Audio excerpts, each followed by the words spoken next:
কক্সবাজারে জমি নিয়ে সংঘর্ষ, জামায়াত নেতাসহ নিহত ৩।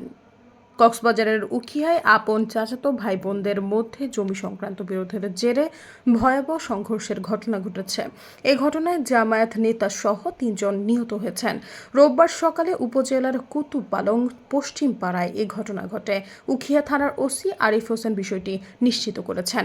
নিহতরা হলেন কুতুপালং বাজার জামে মসজিদের খতিব আবদুল্লাহ আল মামুন, তার চাচাতো ভাই আবদুল্লাহ মান্নান এবং তার বোন শাহিনা বেগম। নিহত মাওলানা আবদুল্লাহ আল মামুন বাংলাদেশ জামায়াতে ইসলামীর কুতুপালং ইউনিয়ন শাখার আমির। কুতুপালং বাজার কমিটির সাধারণ সম্পাদক মোহাম্মদ আলী বলেন, আপন চাচাতো ভাইদের মধ্যে সীমানা প্রাচীর নিয়ে ঝগড়া হয়। আমি এখন হাসপাতালে আছি। ৩ জনের মৃত্যু হয়েছে। তাদের মধ্যে কুতুপালং বাজার মসজিদের খতিবও রয়েছে এবং বাকি ২ জন মান্নান এবং তার বোন শাহিনা। তারা সবাই আপন চাচাতো ভাই বোন।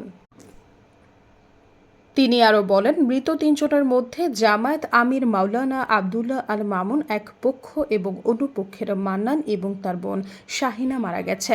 ওসি আরিফ হোসেন বলেন, সংঘর্ষে ৩ জন নিহত হয়েছেন। আমরা এ বিষয়ে এখনো কাজ করছি, পরে বিস্তারিত জানাবো।